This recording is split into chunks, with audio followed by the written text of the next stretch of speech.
बांग्लादेश में जो हो रहा है वो तुम सब अपनी आंखों से देख रहे हो, आंखें फाड़ फाड़ करके देख रहे हो, लेकिन तुम उस पर अमल नहीं कर रहे हो। ये तुम्हारे मोहल्ले में, तुम्हारी गली में, तुम्हारे किराए पर, तुम्हारी मंडियों में, तुम्हारी गलियों में आते हैं ये लोग, सारे के सारे आतंकवादी सिर्फ पर से रोहिंग्या जो भारत के अंदर 4 से 5 करोड़ घुस चुके हैं। इनकी नज़र तुम्हारी बच्चियों पे है, तुम्हारी माओं पे, तुम्हारी बहनों पे, तुम्हारी बेटियों पे है, तुम्हारी प्रॉपर्टीज पे है, तुम्हारी दुकानों पे है, तुम्हारे धन दौलत पे है। ध्यान रखना, आज तो हम यहाँ पर आकर के खड़े होकर चिल्ला रहे हैं, जो हमास के दल्ले दलाल थे, हमास के सपोर्टर थे, वो भाई साहब हमारे को कमेंट करके बोलेंगे ये पागल हैं, ये हिंसा भड़काते हैं। और सुनो, प्रतिशोध लेने का समय आ गया है। बहुत नेताओं ने यहाँ रेवड़ियां खिला ली बांग्लादेशी मुसलमानों को, रोहिंग्याओं को। देश के बाहर खदेड़ने का समय आ गया है।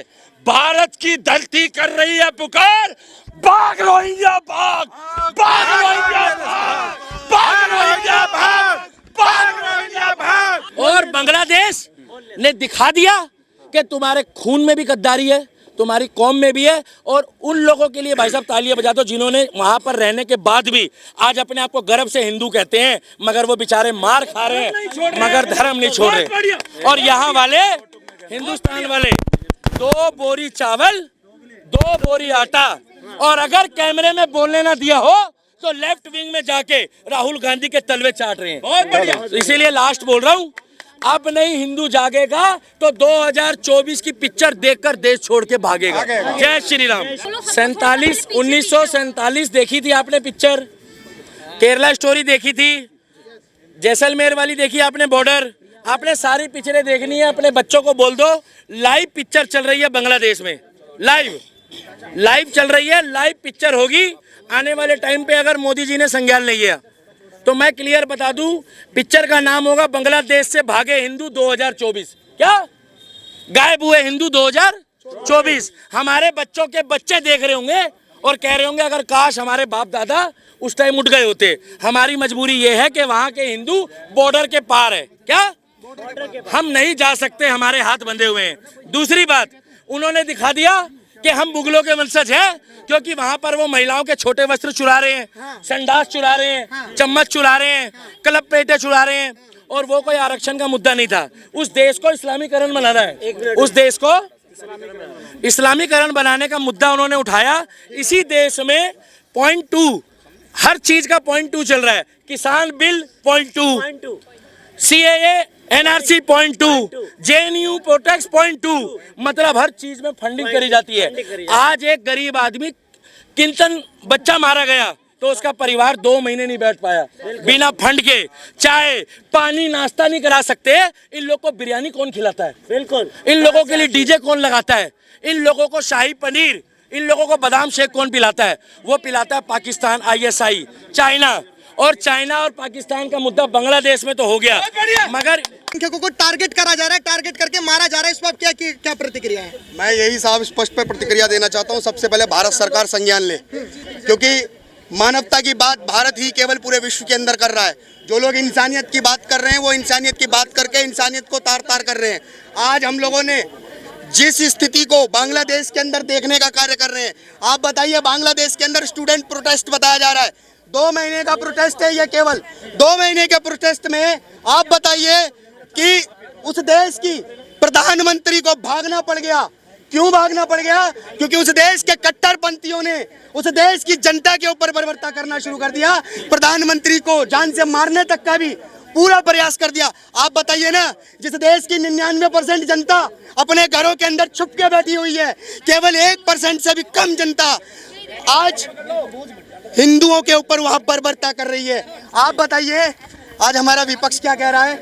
विपक्ष के लोग क्या कह रहे हैं कि देश के अंदर ये क्रांति आई है, बांग्लादेश के अंदर तख्त बदल दिया, ताज बदल दिया। अगर तख्त बदलना, ताज बदलना, इसे आप युवा शक्ति को कहना, देश को बताना बता रहे हैं कि अगर ऐसी युवा शक्ति है तो मैं सारे विपक्ष से कहना चाहूंगा, कान खोलकर और आंख खोलकर एक बात ध्यान से सुन लो।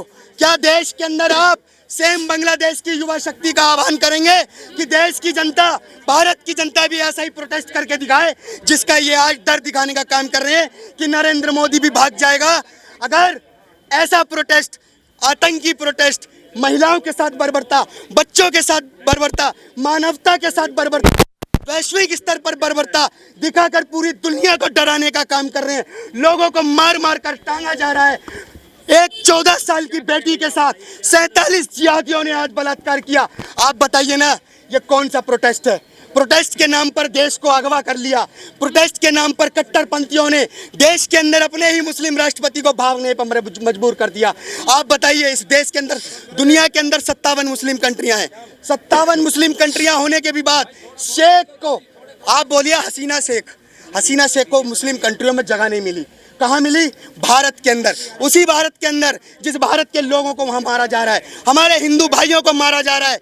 आप बताएं एक बात, क्या मोदी जी आपको नहीं दिख रहा है कि समय आ गया है शस्त्र खरीदने का? अरे हिंदुओं, अगर आज भी नहीं जागे तो घर के लिए सरिया मकान और ये घर बनाना, रोटी कपड़ा मकान छोड़ दो, क्योंकि रोटी कमाओगे ना तो छिन जाएगी, यही कट्टरपंथी छीनेंगे। कपड़े अगर तुम पहनोगे, तुम्हारी बहन बेटियों के कपड़े भी यही उतारेंगे, और अगर मकान बनाओगे तो मकान भी जला देंगे। अरे रोटी कपड़ा मकान केवल जरूरत है। अगर धर्म के साथ नहीं खड़े हुए, मानवता के साथ खड़े नहीं हुए तो कैसे लड़ोगे, कैसे आगे बढ़ोगे तुम लोग? मैं भी एक बात कहना चाहता हूँ देश के हिंदुओं को, बांग्लादेश में जो हो रहा है वो तुम सब अपनी आंखों से देख रहे हो, आंखें फाड़ फाड़ करके देख रहे हो, लेकिन तुम उस पर अमल नहीं कर रहे हो। ये तुम्हारे मोहल्ले में, तुम्हारी गली में, तुम्हारे किराए पर, तुम्हारी मंडियों में, तुम्हारी गलियों में आते हैं ये लोग, सारे के सारे आतंकवादी पर से ढोंगियां जो भारत के अंदर 4 से 5 करोड़ घुस चुके हैं। इनकी नज़र तुम्हारी बच्चियों पे है, तुम्हारी माओं पे, तुम्हारी बहनों पे, तुम्हारी बेटियों पे है, तुम्हारी प्रॉपर्टीज पे है, तुम्हारी दुकानों पे है, तुम्हारे धन दौलत पे है। ध्यान रखना, आज तो हम यहाँ पर आकर के खड़े होकर चिल्ला रहे हैं, जो हमास के दल्ले दलाल थे, हमास के सपोर्टर थे, वो भाई साहब हमारे को कमेंट करके बोलेंगे ये पागल हैं, ये हिंसा भड़काते हैं। भाई साहब 4-4 साल की बच्चियों का घर के अंदर घुस रहे हैं हथियार तलवार लेकर के, सुंदर बच्चियों को, सुंदर माँ बहन बेटियों के, हमारी हिंदुओं की केवल, और खींच खींच के ले जा रहे हैं। बच्चों को 4-4, 2-2 साल के बच्चों को फांसियां लगाई जा रही है, माओ को फांसियां लगाई जा रही है, नोचा जा रहा है, लूटा जा रहा है। ये आने वाला, अगर तुम जातियों में बटे रहना, जैसे गूजर, जाट, दलित, शूद्र, वाल्मीकि, जाटव, अगर तुम इस तरीके से जातियों में बटे रहोगे तो बांग्लादेश तुम्हारा आने वाला फ्यूचर है। और डंके की चोट पे बोलते हैं, और मैं खुला चैलेंज करता हूं, अगर कोई आतंकवादी मेरे घर के दरवाजे पे आएगा तो मैं किसी पुलिस और किसी कानून के पास नहीं जाऊंगा, उन आतंकवादियों को स्वयं मारने की कोशिश करूंगा। क्या तुम इस चीज पर अमल करोगे? आज आपने 2-2 लाख के मोबाइल, बड़ी बड़ी गाड़ी, बड़े बड़े बंगले रखे हुए, क्या तुमने अपने घर में लोहा सरिया रखा हुआ है अपनी बहन बेटी बचाने के लिए? क्या तुम्हें फुर्सत ही नहीं है? तुम्हें क्लब डिस्को बार से फुर्सत नहीं है, ऐसो आराम से फुर्सत नहीं है। आज तुम्हारी गली मोहल्ले में अगर एक हिंदू अगर धर्म की बात करता है तो तुम उसे पागल कहते हो, हिंदू ही पागल कहता है उसको। भाई अगर तुम उस कार्यकर्ता और हिंदू को अगर तुम सपोर्ट नहीं करोगे तो तुम्हारा इस भारत के अंदर ही पतन हो जाएगा, भारत के अंदर ही पतन हो जाएगा। सर मैं एक चीज बोलना चाहूंगा, मैं इस देश का दुर्भाग्य कहता हूं, जिस देश में वासुदेव कुटुंबकम के नारे लग रहे हो। मैं मोदी जी से एक चीज का निवेदन करूंगा, G20 के टाइम पे आपने वासुदेव कुटुंबकम के नारे लगाए, अब पूरे विश्व में कहीं भी हिंदू के साथ गलत होता है तो आप क्यों आवाज नहीं उठा रहे? क्यों आवाज नहीं उठा रहे? मैं एक चीज कह रहा हूँ, मंदिर के अंदर इस्कॉन टेम्पल के जितने भी लोग पूजने वाले हैं इस्कॉन टेम्पल को, भगवान श्री कृष्ण को, पूरी दुनिया के लोग मानने वाले हैं। और जो बांग्लादेश में हमारे जो भी हिंदू लोग हैं, बांग्लादेश में जितने भी इस्कॉन टेम्पल है उन्हें तोड़ा जा रहा है, तो ये लोग पूरे विश्व के जितने भी लोग हैं वो लोग हैं कहाँ? क्यों आवाज नहीं उठा रहे वो लोग? अरे लेफ्ट लॉबी ये कह रही है कि ये जो शेख हसीना ये तो भारत आ गई, मोदी कहाँ जाएंगे? मैं कह रहा हूँ शेख हसीना भारत में ही उसे जगह मिल गई और कहीं जगह मिलती भी नहीं 57 मुस्लिम कंट्री में। अगर मोदी के साथ है, मोदी जी के साथ है, सो तो मोदी जी का जाएंगे लेफ्ट लॉबी? मोदी जी कहीं नहीं जाने के। मैं तो ये कह रहा हूँ जो कश्मीर में 5 लाख लोग भगाए गए थे ना एक साथ, ऐसा ही मैं एक बार निवेदन कर रहा हूँ, बांग्लादेश के जितने भी सनातनी हिंदू हैं, सारे के सारे जितने भी युवा हैं, हथियार उठा लो तभी तुम्हारी बहन बेटी बचेंगी, अन्यथा कोई चारा नहीं है। ध्यान रखना आप लोग। आपने कहा हम पहले पाकिस्तान से भागे, हमारे बाप दादों की कितनी हजारों करोड़ों की प्रॉपर्टियां थी, बांग्लादेश के अंदर कितनी हजारों करोड़ों की प्रॉपर्टी थी, कश्मीर में कितने हजारों करोड़ों की प्रॉपर्टी थी, तमिलनाडु में कितनी थी, बंगाल में कितनी थी, केरला में कितनी, सब क्या हमारे बाप दादाओं ने इन मुसलमानों के लिए बनाई थी कि तो हम बना बना करके पाई पाई जोड़ेंगे और ये मुसलमान वहां राज करेंगे। आज तो हसीना शेख को भारत ने शरण दे दी। क्यों? हमारी भारतीय संस्कृति में कहते हैं अतिथि देवो भव, लेकिन क्या इन हिंदुओं को कोई शरण देगा? सही बात। राहुल गांधी तो इटली ले जाएगा, अपनी माँ के साथ भाग जाएगा। क्या हिंदू वैष्णो देवी गुफाओं में जाएंगे? अमरनाथ गुफाओं में जाओगे, तुम वहां भी नहीं जा सकते हो, क्योंकि वहां भी तुम तब जाते हो जब सेना खड़ी होती है। तुम अपने धार्मिक स्थलों के ऊपर, अपने कावड़ के ऊपर, अपने मेवात न्यू के अंदर बिना सेना के तैनाती के दर्शन नहीं कर सकते, और कहने पे तुम 100 करोड़ हिंदू हो। वक्त आ गया है जागने का। आज जाग जाओगे तो अपने आने वाली पीढ़ी को ये भारत दे जाओगे, नहीं तो अलग अलग टुकड़े में नजर आओगे। बहुत बढ़िया, बहुत बढ़िया भाई साहब। मैं एक बात बोलना चाहूंगा, पानी बचाओ अपनी आने वाली जनरेशन के लिए, हैं? ये हम बात कर रहे हैं ना, अरे पानी तो बचा रहेगा अभी 100 साल, वो कहीं नहीं जाने वाला, मगर आपकी जानें बचेंगी उसकी जिम्मेदारी नहीं है, क्योंकि जिस तरह का माहौल बन चुका है ना आज, क्या बांग्लादेश की हालात में क्या डीप स्टेट, हम कह रहे हैं अमेरिका ने किया, आपने सबने सुना अमेरिका ने किया, डीप स्टेट थी इसमें इन्वॉल्व थी। क्या डीप स्टेट अकेले अगर वहां स्लीपर सेल नहीं होते क्या ये प्रोटेस्ट कर पाती? नहीं कर पाती। मगर वहां कौन थी? जमायत उलमा, जो आपके हिंदुस्तान में भी है, तबलीगी जमात भी है, सब कुछ है। यहीं पे आपके बीच में शायद इतनी जड़ें बांग्लादेश में उसकी मजबूत नहीं है जितनी हिंदुस्तान में है। और आने वाला उनका टारगेट जो इंडिया 2047 वो डॉक्यूमेंट बनाते हैं ना, वो किसके आधार पर बनाते? इन्हीं जमायत उलमा। इसमें कभी भी सिविल वार की जा सकती है। हमारे जनरल विपिन रावत थे, उन्होंने कहा था हमारी लड़ाई 2 फ्रंट से है, 2 फ्रंट, चाइना, पाकिस्तान, और वो लोग जो हमारे देश का खाकर, जो हमारे देश में स्लीपर सेल का काम करते हैं, उनसे बचना है। आपको विपक्ष क्या कर रहा है? बांट रहा है किस पे? OBC, ST, SC. आज वहां बताओ, सबसे पूछो, मैं आज हर नीले कबूतर से ये पूछूंगा,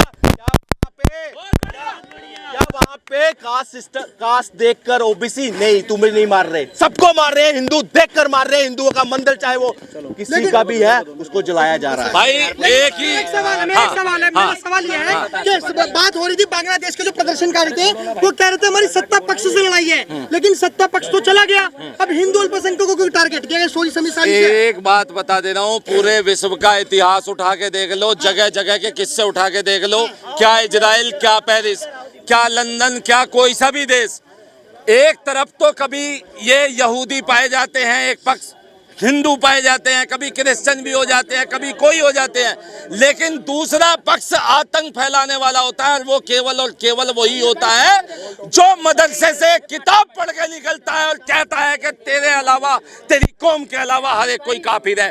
ये सबको काफिर समझ के मार रहे हैं। आज वहां पे इन्होंने आतंक का वो कारनामा करके दिखाया है जो सेकुलर हमारे यहाँ के लोग जो प्रश्न चिन्ह लगाते थे केरला स्टोरी जैसी मूवियों के सत्य इतिहास पे, द कश्मीर फाइल के जो है सत्य इतिहास पे, आज उनको देखना चाहिए। लाइव बांग्लादेश फाइल बन रही है, लाइव बांग्लादेश फाइल, जिसका कोई टिकट नहीं लग रहा है। बढ़वो सेकुलर हो, देखो आंख खोलो, भविष्य है तुम्हारा ये बांग्लादेश फाइल। और सुनो, जात पात में बंटने वाले, और सुन लो, एकजुट हो जाओ और सुनो, प्रतिशोध लेने का समय आ गया है। बहुत नेताओं ने यहाँ रेवड़ियां खिला ली इन बांग्लादेशी मुसलमानों को, रोहिंग्याओं को। देश के बाहर खदेड़ने का समय आ गया है। भारत की धरती कर रही है पुकार, भाग रोहिंग्या भाग, भाग रोहिंग्या भाग, भाग रोहिंग्या भाग, भाग रोहिंग्या भाग। हमारे भारत की इंडियन आर्मी में, भैया इंडियन आर्मी के लिए जोरदार तालियां बजा दो। हमारी इंडियन आर्मी में हमें विश्वास है, और बांग्लादेश ने दिखा दिया कि तुम्हारे खून में भी गद्दारी है, तुम्हारी कौम में भी है। और उन लोगों के लिए भाई साहब तालियां बजा दो जिन्होंने वहां पर रहने के बाद भी आज अपने आप को गर्व से हिंदू कहते हैं, मगर वो बेचारे मार खा रहे हैं, मगर धर्म नहीं छोड़ रहे। और यहाँ वाले हिंदुस्तान वाले 2 बोरी चावल, 2 बोरी आटा, और अगर कैमरे में बोलने ना दिया हो तो लेफ्ट विंग में जाके राहुल गांधी के तलवे चाट रहे हैं। बहुत बढ़िया। इसीलिए लास्ट बोल रहा हूँ, अब नहीं हिंदू जागेगा तो 2024 की पिक्चर देखकर देश छोड़ के भागेगा। जय श्री राम।